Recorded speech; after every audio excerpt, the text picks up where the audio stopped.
Hello everyone, hope you're doing well. I thought today we would have a look at the F-5A for Norway. This is the new event vehicle that is coming in on the 6th, so in a few days, and it popped up on the dev server, so therefore we're going to have a look at it. The F-5A is very similar to the F-5A.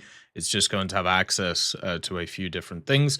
You can see this is the standard F-5A that is in the American tech tree, and also I believe in the Chinese tech tree. The difference I can at least find between it and the AG is that the AG has a slightly different setup on the cockpit. You can see here, like in the center, that it looks slightly different just basically because of the colors. And then also the difference is in the front. Whereas the F-5AG has this kind of area here where it looks like this.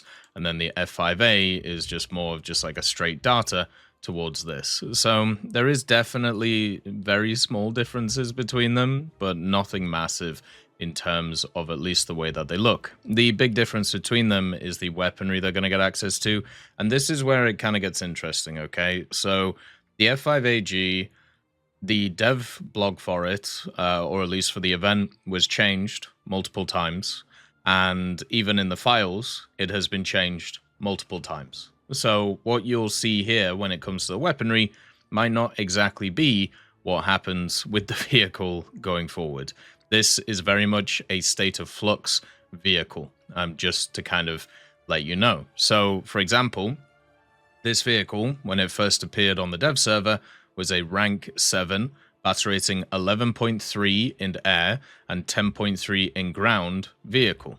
Right, non-premium, and it had access to AIM-9LIs, which is what was in the event devlog, and then it had access to a bunch of different bombs, and of course, a bunch of different incendiaries. But then it got changed. So instead of having the AIM-9LIs, which it could carry 2 of, which are the all-aspect IRCCM AIM-9s.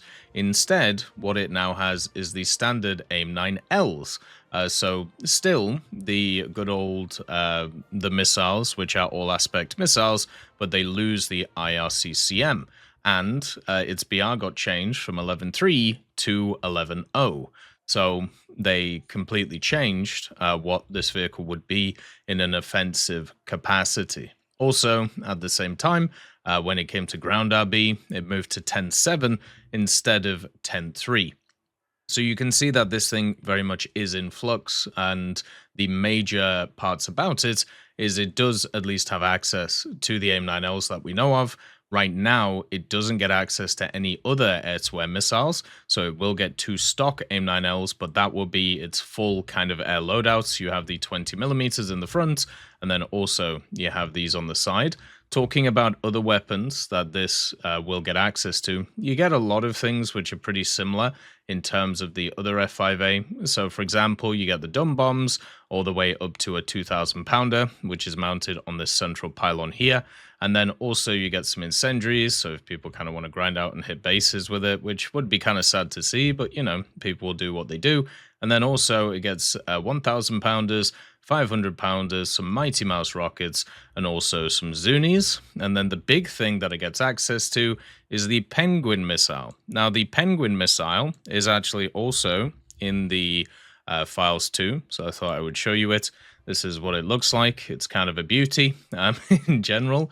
And the stats for this, it is an IR plus IOG guided missile. It has a lock range of 2.5 kilometers, so not crazy high. It has an IRCCM, surprisingly, so that's kind of interesting.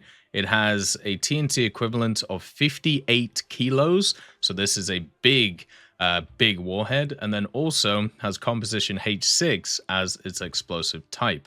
It technically has a 200-second missile guidance time and a maximum speed of 0.9 Mach. So it's not supersonic, it is subsonic, and we'll have to see how the guidance goes for it. Its penetration values, it pens 90mm at 0 degrees, 88mm at 30, and then also 73mm at 60 degrees. And the warhead type is an SAPHE, so it will be able to penetrate and then explode afterwards. So if you are able to be very kind of accurate with this thing, it will do quite a lot of damage. The only thing about it right now, at least in terms of the way that it's set up, you can only carry one of these, and you carry it on the central pylon, which, we've had a look at. Basically, the same one that carries the larger caliber stuff. So it goes on this big pylon right in the middle. You can actually see there's two separate pylons on top of each other here. One will be from the bomb, the other one probably for external fuel tanks, because this vehicle also carries 3 fuel tanks if you want to really have that much. So, yeah, in general, this vehicle is looking kind of interesting, but it is much more limited compared to what the event kind of news article gave it. The vehicle also does have access to countermeasures on the back, so you can see the kind of launchers back here. It gets 60 overall, which should be completely fine for the vehicle itself. It does get access to cannon CCIP.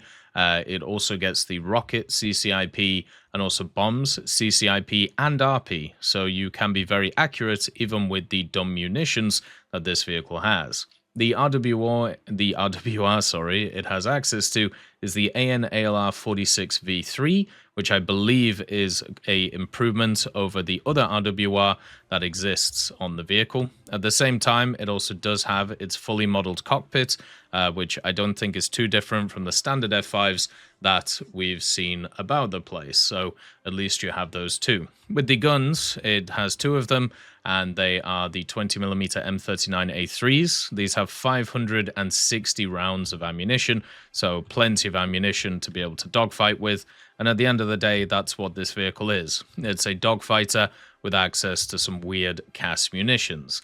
The main thing I do have to say, though, and I will reiterate it again, this vehicle is in flux. So what we see here may not be the final product. It'll probably get added to the game tomorrow. We'll have a better look at it. But what you're getting is an F-5A with access to some more munitions on it, which of course will make it quite fun. It doesn't get the gun aiming that the F-5E gets.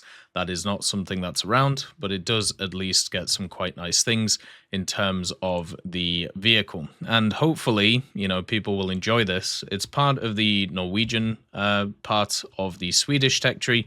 You can see the nice insignia right here.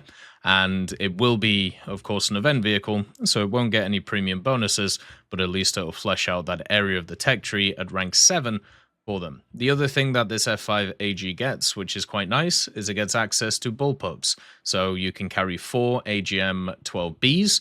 These are, of course, on these pylons right here.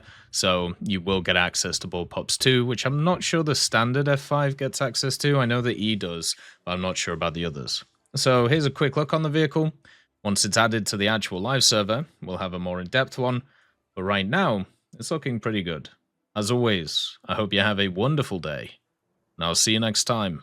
I'd just like to thank GMG Smiley, CD Beans, Chieftain Mike, EMN3 Galaxy, Tulio Pontecorvo, Brendan Quinn, Carrion Crow, Gus Irenicus, Pyman, Wartinder, Teddy, Daniel Stanton, Martinez, B. Young, Ozzy Panzer, Alan Hacker, Liam Shear, Opium Prime, Lafouche, Sem, Aslan, Uncle Bean, and Derek R. for supporting the channel.